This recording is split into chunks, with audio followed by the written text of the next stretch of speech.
그 개인 투자자분들께서 2차 전지에 대한 관심이 상당히 많은 것 같은데요. 최근 2차 전지 주식들이 주가도 굉장히 폭발적으로 상승하고 있습니다. 좀 어떻게 보고 있으신가요? 좀 너무 단기에 급등을 하고 있는 모습이죠. 물론 주가가 오르면 좋긴 하지만 저희 이제 너무 급등을 하게 되면은 매도 타이밍을 과연 언제쯤 잡아야 될까라는 고민들이 조금 드실 것 같아요. 근데 아무래도 이렇게 주가가 급등을 하는 요인에는 다른 섹터 대비 좀 매력도가 많이 높기 때문에 결국엔 상대적으로 섹터 매력도를 가지고 결국에는 비중이 확대가 되는 측면들이 있기 때문에 그렇게 봤었을 때 사실 성장 산업이면서 코스피, 코스닥에서도 굉장히 큰 비중을 차지하고 있는 섹터다 보니까 수급적인 요인도 좀 되게 좋았던 것 같아요. 그래서 다른 섹터 대비 매력도가 높은 측면 때문에 계속 주가가 급등하는 게 아닌가 이렇게 보고 있습니다. 네. 그 최근에 그 매크로 이슈를 잠깐 보면은 막 은행 시스템의 위기 막 불거지고 하잖아요. 그런데도 2차 전지 주식들은 상당히 굳건하게 잘 가고 있는 것 같은데 보통 이렇게 기업이 좋다고 하면 매크로랑도 별로 상관이 없는 건가요? 제가 앞서서 말씀드렸듯이 섹터 매력도가 바로 여기에서 나타나는 거죠. 사실 뭐 어느 정도 성숙기에 접어든 산업 같은 경우에는 안정적으로 성장을 함과 동시에 매크로적인 영향도 많이 받기 마련이에요. 성장 산업도 사실 뭐 받으려면 받을 수는 있는데 지금 국내 2차 전지 산업에서의 굉장히 독특한 흐름은 무엇이냐면 매크로 안에서 보면은 그 매크로 안에서 글로벌 정책의 영향을 되게 많이 받아요. 그래서 사실 어떻게 보면은 2022년에 발표되었던 미국의 IRA가 없었더라면 전반적인 매크로의 영향을 받았을 수도 있을 거예요. 그렇지만 지금은 뭐 유럽의 CRMA는 사실 2차 전지 셀 소재 정책이라고 보긴 조금 어렵지만 어쨌든 글로벌리 탈중국 공급망이라는 선상에서 지금 이야기가 되고 있는 거고 미국 같은 경우에는 정말 셀 소재 땅까지 전부 다 탈중국 공급망의 정책이기 때문에 2차 전지 내에서의 매크로라 함은 어찌 보면은 굉장히 긍정적으로 지금 다가오고 있는 게 아닌가 이렇게 보고 있습니다. 그렇군요. 그러면 많은 개인 투자자분들이 제1의 관심사가 최근에 진짜 2차 전지라고 할 수 있는데 진짜로 2차 전지에 그런 관련된 우리나라 기업들이요.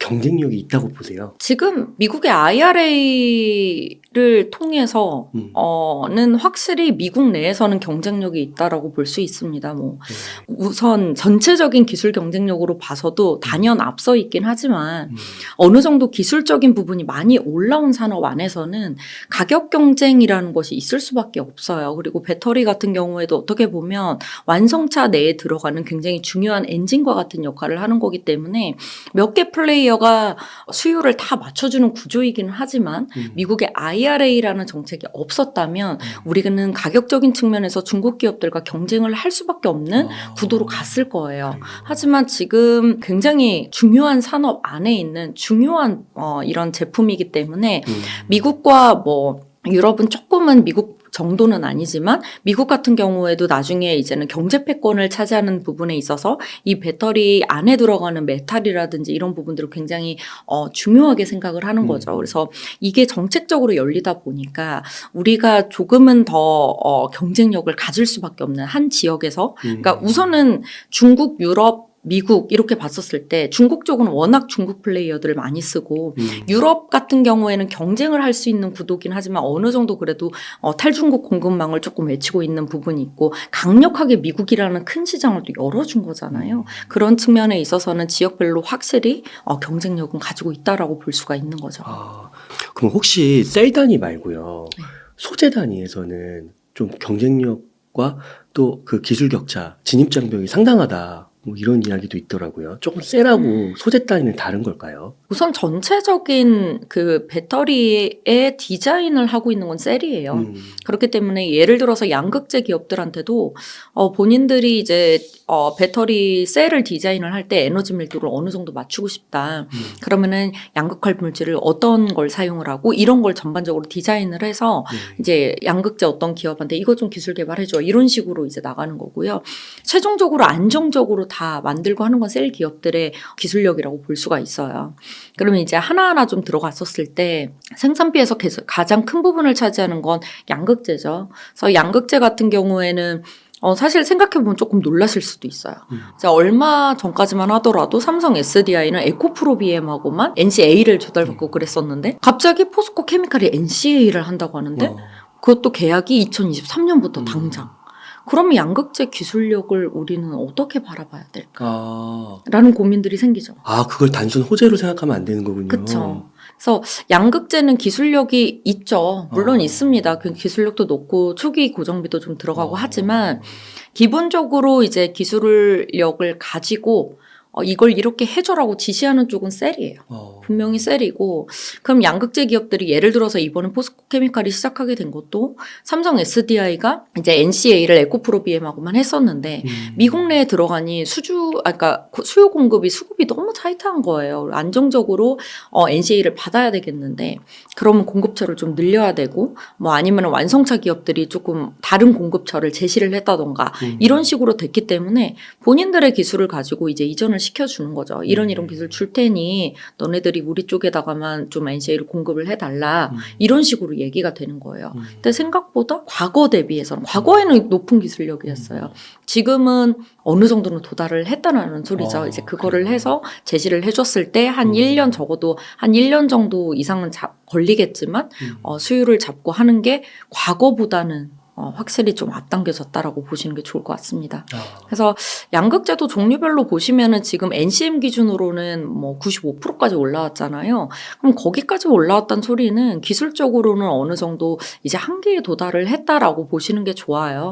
근데 그렇다고 신규 기업들이 막 진입을 해서 당장 뭐 미국 기업들이 들어와서 캐파를 키우고 막 여기에서 경쟁에 들어와서 우리 막 수급이 이제 많아질 수도 있다. 공급이.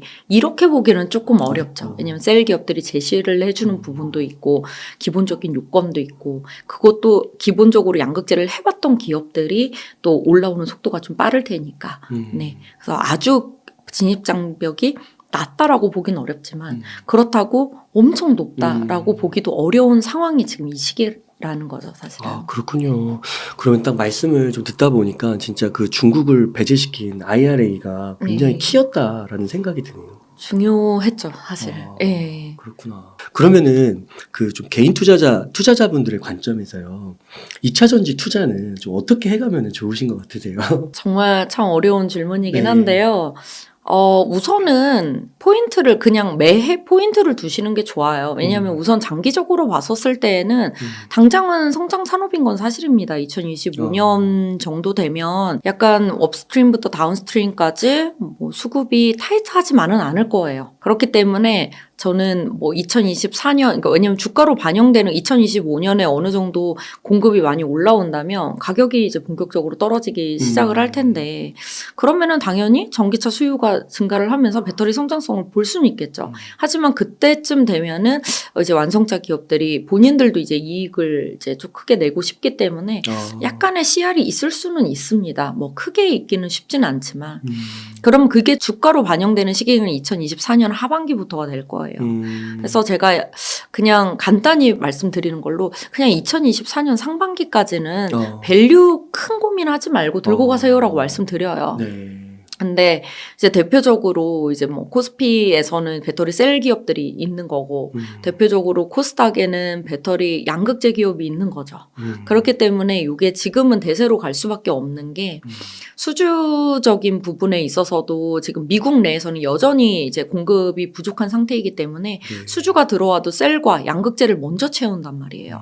그럼 이쪽이 당연히 갈 수밖에 없어요. 그래서 밸류 고민 되거든요. 애널리스트 입장에서 뭐 포스코 케미칼 목표 주가 뭐 한번 올리려면 2025년 EBI에 딱 끌어와야 되고 막 이래요. 그럼 답이 안 나와요, 사실.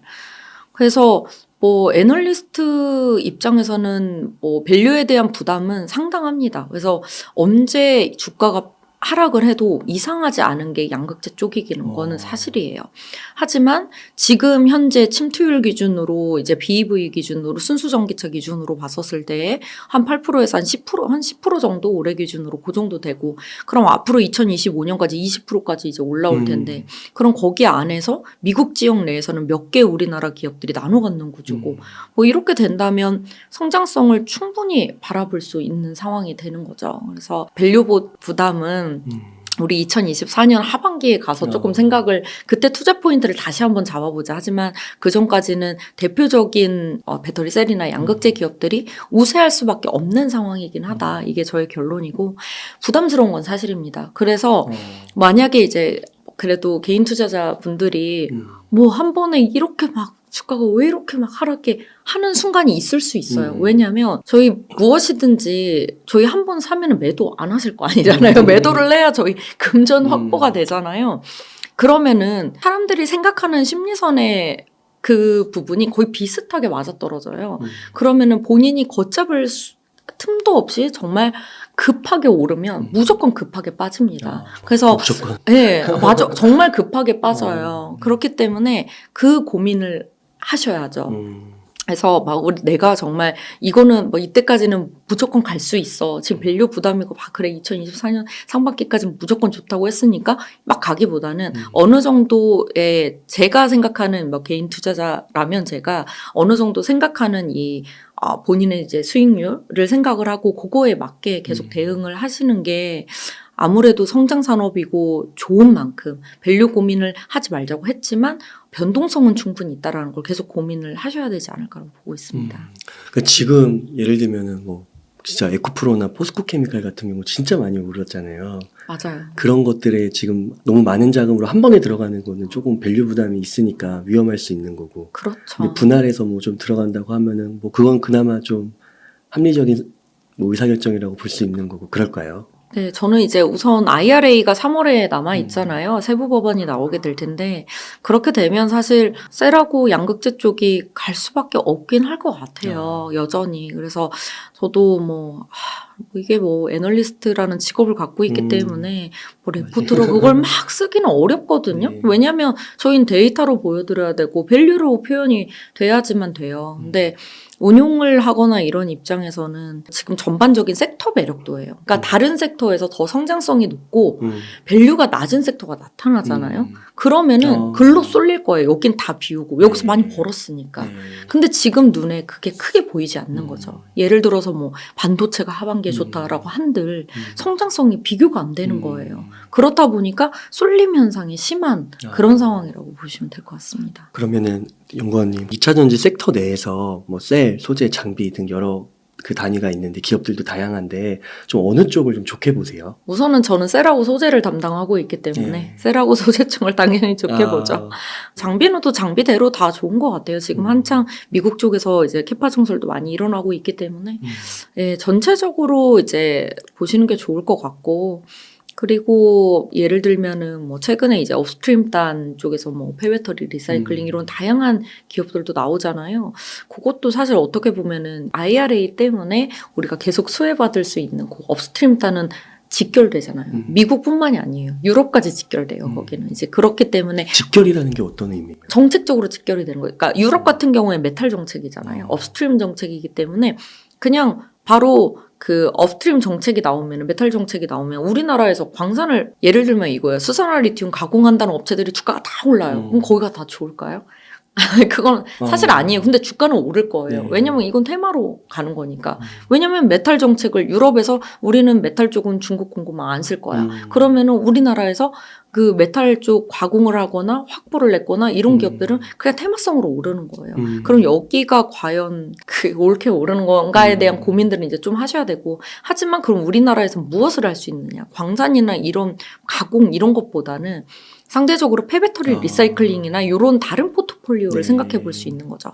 이제 그런 쪽은 이제 글로벌 기업들도 뭐 생각보다 한정이 되어 있기 때문에 그런 기업들은 이제 정책에 맞물려서 실제로 조금 수요도 조금 많은 편이고 이렇게 같이 맞물려 갈 수 있다라는 거. 그게 이제 정책과 직결돼서 예, 주가가 갈 수 있는 그런 부분이다라고 보고 있습니다. 아, 네. 그리고 소재 단위에서는요, 그 에코프로비엠하고 포스코케미칼을 두 개를 많이 이렇게 언급을 하시는 것 같은데 기술력이나 뭐 미래 성장성에 있어서 좀 차이가 나는 게 있을까요? 제가 보기에는 제일 중요한 거는 배터리 셀 기업들이 가장 많이 쓰고 있는 양극화 물질이 NCM811이에요.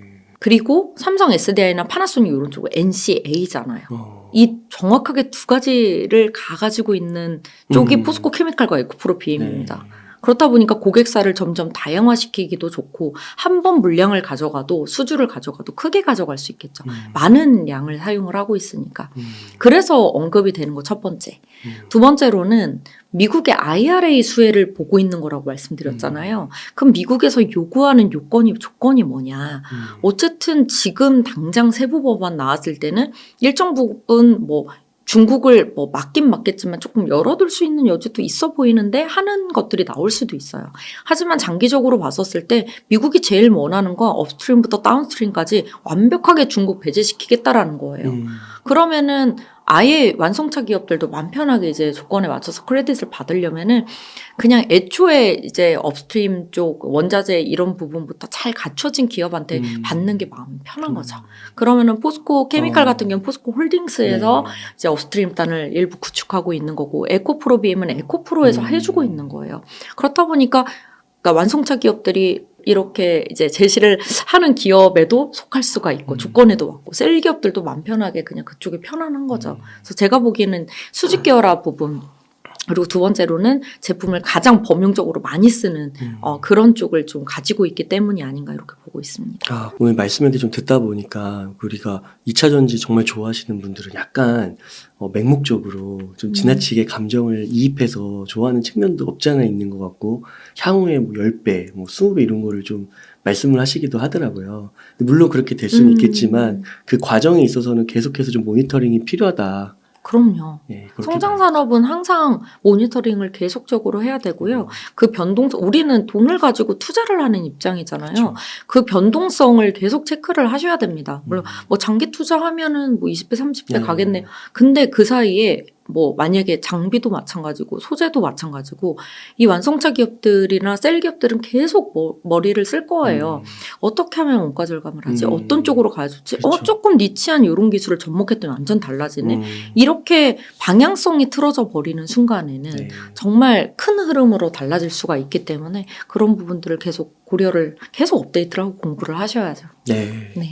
그러면 그 이제 마지막으로 장비와 폐배터리 쪽 한번 여쭙고 싶은데 좀 이쪽은 약간 투자하는 거에 있어서 좀 장비는 좀 모르겠는데 폐배터리 쪽은 좀 이르다고 하시는 분들도 있더라고요.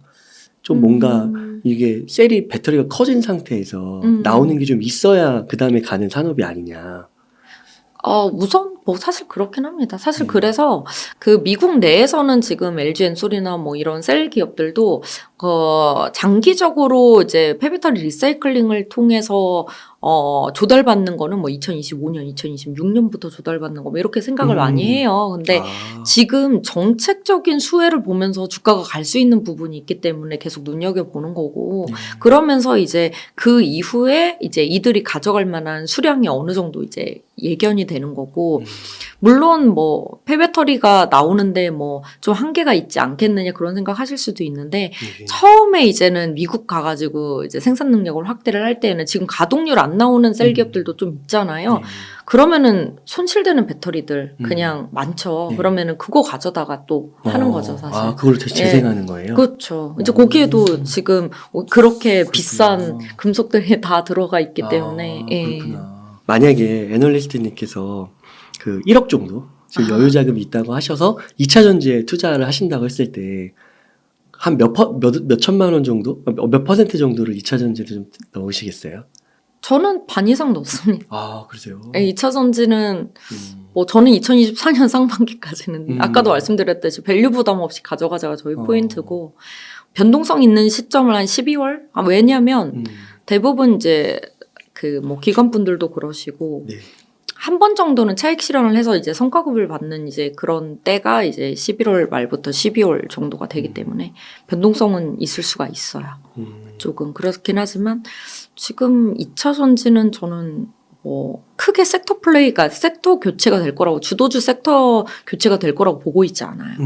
그래서 올해 특히나 뭐 한 3분기, 2분기, 3분기, 4분기 갈수록 외형 성장은 엄청 더 커질 수밖에 없는 게 올해부터는 증설 효과도 더 두드러지고요. 미국 쪽에서 LG 에너지 솔루션만 보더라도 미국 내 캐파가 굉장히 많이 올라오는 해입니다. 그러면은 미국 IRA 수혜를 통해서 본격적으로 가동률을 높이면서 생산 능력을 확대시키는 시기가 진짜 올해부터거든요. 그래서 저는 2차전지는 좋게 보고 있습니다. 2024년 말까지 상반기까지. 상반기. 네, 상반기 이후에는 안 좋다를 말씀드리는 게 아니고 우선 가서. 지금과 같은 투자 포인트를 가지고 접근하기보다는 다른 투자 포인트로 접근을 해야 된다라는 거죠. 그때 가서. 네, 성장성은 여전히 높죠.